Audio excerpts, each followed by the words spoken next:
फिर अंगद उत्ते अमरदास रामदास साहब सताए अजय हरगोबिंद नाम सिमरो सिद्धि कराए श्री हरिकृष्ण जी के आए जित लिखे सब दुख जाए प्रे हर नाम नित आवे थाए सब थई होए सहाय दसवें पातशाह साहिब श्री गुरु गोबिंद सिंह साहिब कलगीधर सच्चे पातशाह चिट्टिया वाजा वाले अमृत के दाते ठंडे के धनी सर्वंस के दानी सब थई होए सहाय सब थई होए सहाय सत श्री अकाल पुरख जी का ध्यान करके खालसा जी साहिब बोलना जी ताकत साहिब सतगुरु श्री गुरु ग्रंथ साहिब जी महाराज जागरी जोत हाजा हजूर जागर जरूर सर्व कला भरपूर नाम वाणी के जहाज कालजों के गोहे फिर हल्क पल्क के रक्षक लोक परलोक के सहायक हाजर नाजर दसा पातशाहियों के स्वरूप किसके पाठ दर्शन की राजी करके खालसा जी साहिब बोलना जी दस पातशाहियों चार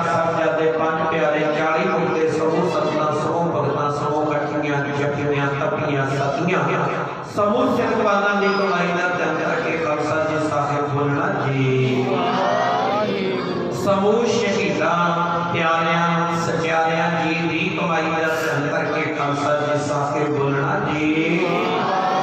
समूह तख्ता समूह गुरुद्वारियां झंडियां हो गया निशाना सरोवरां जी का ध्यान करके खालसा जी साहिब बोलना जी। ये अकाल पुरख वाहिगुरू अंदर जाने श्री गुरु नानक देव निरंकार स्वरूप सतगुरु सच्चे पातशाह बाबा जी आप जी के हजूर बेनती है दसां दे सजदे हाथ रखो। काम क्रोध लोभ मोह अहंकार को बचाओ। नाम दान गरीबी दान सिੱਖੀ दान सिरत दान भरोसा दान शांति बख्शो जी। तुहाडे चरनां कमलां नाल बण आवे स्वासा केसां नाल सिੱਖੀ बख्शो प्रेमा भगती बख्शो सिर ते हाथ रखो। आपकी माया नो संकोचो जी आपकी माया नो मोड़ लो चरनां नाल जोड़ लो कल युग नो दूर करो। दसां दे हृदयां ते बसो टुटी गंढो जी मेहरबान जो पावे सो काम कराई मेहरबान जो ना पावे सो ना कराई। जो पावे सो मत बुद्ध संगत नहीं जो ना पावे सो ना नहीं। जिथे पावे तिथे रख ले जिथे ना पावे तिथे ना रखी। जिथे भी रखी अपने चरणों कमलों पास रखी। अखंड भजन बख्शी दरगाह के साजिया नवाजिया का मेला बख्शी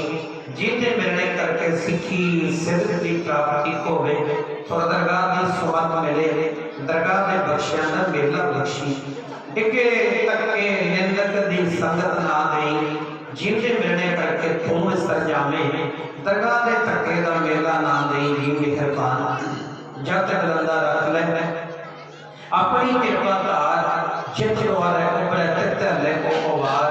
धन धन साहिब श्री गुरु नानक देव निरंकार स्वरूप सतगुरु सच्चे पातशाह जी हो। धन धन साहिब श्री गुरु गोबिंद सिंह साहिब कलगीधर सच्चे पातशाह जी हो। धन धन जाग जो प्रताप राजवान साहिब सतगुरु श्री गुरु ग्रंथ साहिब जी हो महाराज परम पिता गुरुदेव गुरु गरीब नवाज पिता जी हो। आप जी ने सोने चरणा कमला पास निम्रता सहित अरदास बेनती जोगनी वंदना है।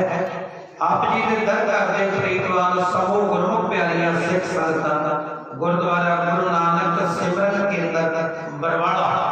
समूह सिख संगतां वालों रल मिल के वह प्रगटे हो मर्द अगमड़ा वरियाम अकेला वाह वाह गोबिंद सिंह आपे गुर चेला। धन धन साहिब श्री गुरु गोबिंद सिंह साहब सच्चे पातशाह गरीब नवाज पिता जी हो।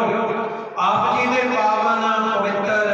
प्रकाश गुरपुरब दिहाड़े मनाते हुए समूह बरवाड़ा शहर दियां सिख संगतां ने रल मिल के आप जी के चरणों का ओट आसरा तकदे हुए एक रोजा गुरमत समागम कथा कीर्तन दीवान का समा लिखिया सी। आप जी ने कृपा की अमृत वेले तो लैकर के सिख संगतां ने तुहाडे चरणों में बैठ करके मातावां बीबियां भैणां बच्चियां धीआं ने संगत रूप में होकर के सत संगत कीता सतगुरु जीओ हरि जस शब्द कीर्तन कीता उपरंत हजूरी जथे वालों गुरमतियां विचारा हुई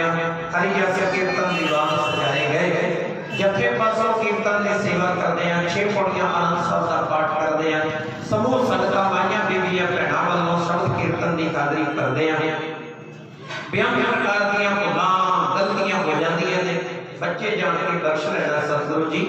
अगे वास्ते शुद्धता दे नाल कथा कीर्तन गुरबाणी पढ़न सुनन दे समर्थ बोध बख्शणी गई परिवार मेरा करनी है। ये बड़ी सोहनी गुरबाणी होए कथा कीर्तन होए सत संगत सोध के सचखंड दरगाह दे विच प्रवान करने होए कथा कीर्तन सत संगत दा फल आत्म दर आईयां संगतां दे हृदयां दे बसाउणा सतगुरु जीओ कृपा करनी।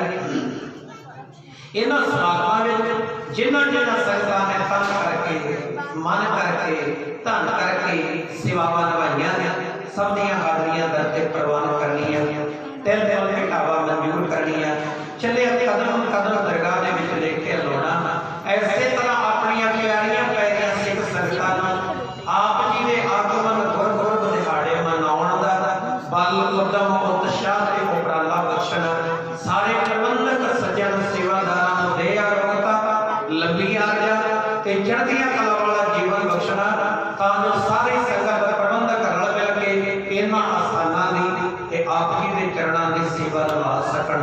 सतगुरु जी दारियां सरकार दी हाजरियां दर ते प्रवान करनी है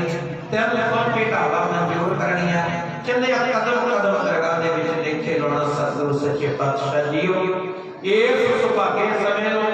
मुख रखने होया सिख संगतां वालों गुरमुखां वालों जिन्हां दे नाम आप जी जानते हो बख्शियां दातां विचों पावन पवित्र उत्तम ते पंचम कड़ा प्रसादी देख सजा करके हजूरी विच हाजिर कीती है कृपा करो अनेक प्रकार भोजन गो कीए गो व्यंजन निष्ठाए करी पातशाह कुछ पवित्र आपन लाभ हो हर राय कृपा करके शको पातशाह गुरु के लंगरां विचों प्रसादा साझ करके परोस के थाला हाजिर किया है आप जी शको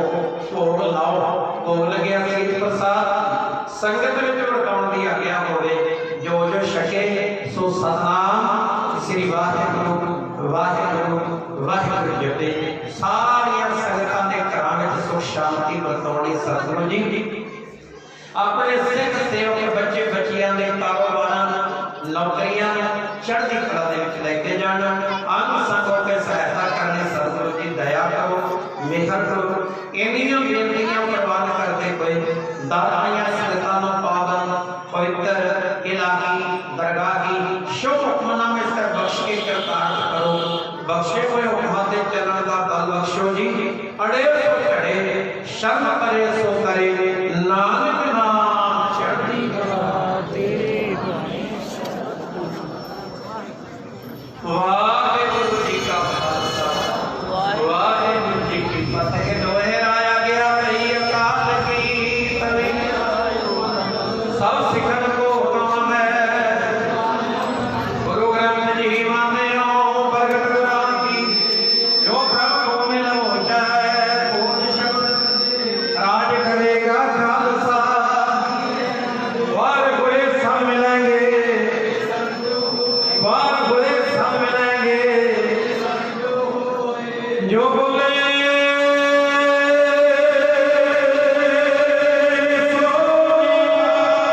वाहिगुरु जी का खालसा वाहिगुरु जी की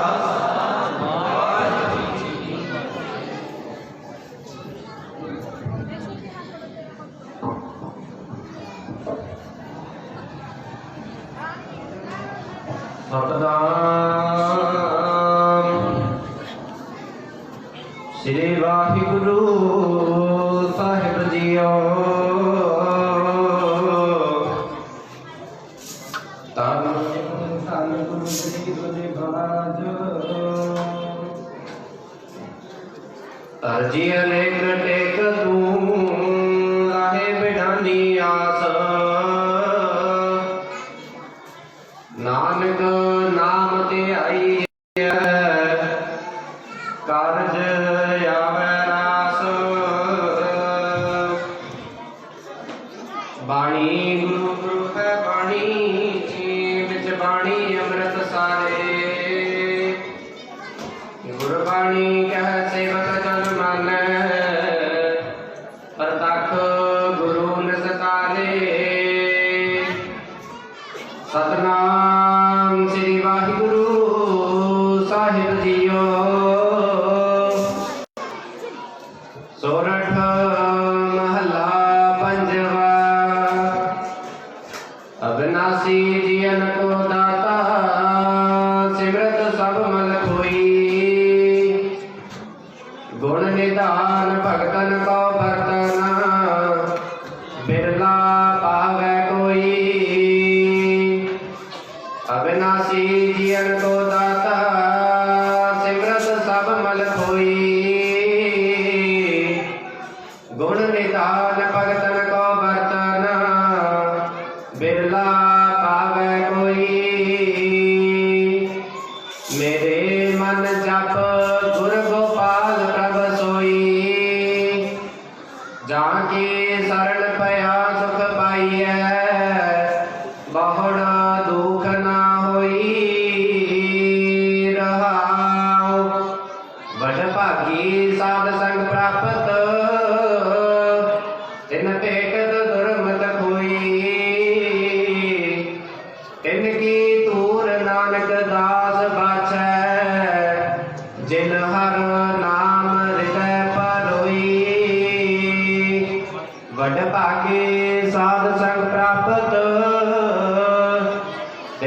देखत दुर्मत खोई,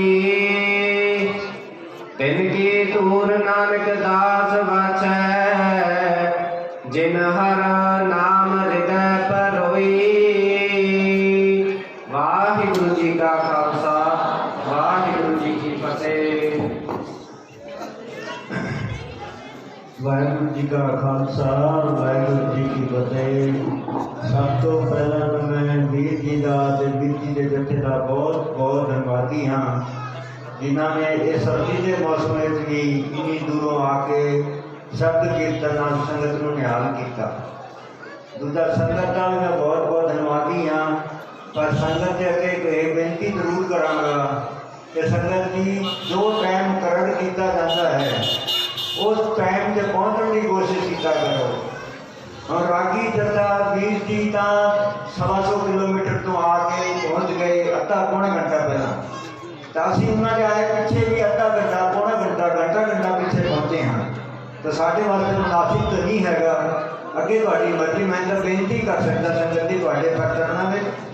मैं बार बार फिर बेनती करा कि जो टाइम मुकर्रर करिए आप रागी जत्थे तो पहला अद्धा घंटा आके अपना कीर्तन करिए, अपने मन शुद्ध कर लीए, तो फिर बैठ के रागी जत्थे का कीर्तन सुनिए। वो मन होर भी मतलब खुश होता है, मन जुड़ता है। घरों बच्चे बच्चे आने रागी जत्था पहले पहुँच जाता है, आप पीछे पहुँचते हैं, वो मन नहीं जुड़ता मेरी गल में, फिर भी घर मुझे ध्यान किया रहता है। मैं बार बार फिर भी संगत को यही हाथ जोड़ के बेनती करा कि टाइम तो पहला आन पहुँचने की कोशिश की करो। मैं दोबारा भी रागी जत्था मेरे वीर जी का बहुत बहुत शुक्रगुजार हाँ, जिन्होंने सर्दी के मौसम में टाइम तो भी पहला पहुँच के संगत को शब्द कीर्तन निहाल किया। मैं फिर उन्होंने बार बार धन्यवादी हाँ। बाकी संगत का भी बहुत बहुत धन्यवादी हाँ, चलो पिछे आई पहले पहुँच तो गए ने, बहुत बहुत धन्यवादी हाँ। हम मैं वीर जी आने बेनती करा कि वीर जी के लंगर का प्रोग्राम है जो उत्ते किया गया है, सारे वीर उत्ते चले जाएंगे छत से, तो ऊपर लंगर छकन से बहना थले हॉल कमरे लंगर छकन गए। वाहिगुरु जी का खालसा, वाहिगुरु जी की फतेह।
हेलो साध संगत जी, प्रसाद है ना, जरा बैठ के लिया करो, आराम ना लिया करो, कोई जल्दी ना की करो। 2 मिनट लगते हैं नहीं मंडी जाता प्रसाद, बैठ के लो, आराम ना लो। वाहिगुरु जी का खालसा, वाहिगुरु जी।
कौन सी टोकरी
याद